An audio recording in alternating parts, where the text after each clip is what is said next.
ഓം നീക്കോനാച്ച ഇരുന്നോളൂ. നിങ്ങളും ഇരുന്നോളിക്കോളുക.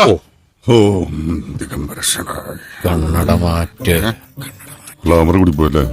അപ്പോ എന്തൊക്കെയാ? തലക്കുറി. ആയിക്കോട്ടെ, തലക്കറി കഴിച്ചിട്ട് കുറച്ചു നാളായിരിക്കണു. തലക്കുറി വായിച്ചിട്ട് കുറച്ചാളായി. അതാണ് ഇതാണ് കുട്ടിയുടെ തലക്കുറി. ഓഹോ.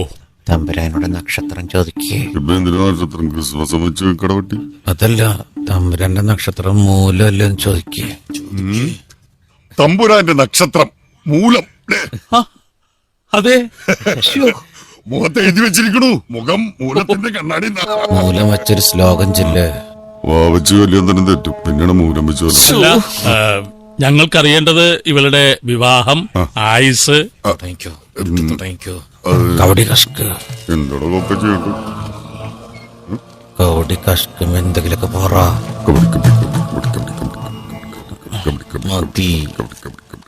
വിടാത്തോന്നുള്ളത് എന്തൊരു സുഖം. വെറുതെ ജോത്സ്യന്മാര് ഇതിന് പിടിവിടാത്തത്. ഓരോന്ന് കളത്തിലേക്ക് തിരിച്ചു വെക്കേ. എന്താ പിന്നെ ചെയ്യണ്ടത്? കളത്തിലേക്ക് വെക്കേ. ഇനി ഏതെങ്കിലും ഒരു മലയാള മാസം പറ. കന്യമതിയാ. അത് പാട്ടിയുടെ മാസല്ലേ? ചിങ്ങമാസത്തിന്റെ ഒരു ശ്ലോകം ചൊല്ലേ. ചിങ്ങമാസം വന്നു ചേർന്നോ നിന്നെ ഞാൻ സ്വന്തമാക്കും. ഈ കുട്ടിയെ മറ്റാരോ സ്വന്തമാക്കിയിട്ടുണ്ടല്ലോ. ഡോക്ടറോടും ജോത്സ്യനോടും കള്ളം പറയുന്ന. അത് അബദ്ധത്തിൽ പുടവ കൈമാറിപ്പോയതല്ലേ? അതിന് പ്രായശ്ചിത്തം ചെയ്തിട്ടുണ്ടായിരുന്നു. അതെ, പ്രായശ്ചിത്തം കഴിഞ്ഞ സ്ഥിതിക്ക് അടുത്ത ഒരു വിവാഹം. No chance.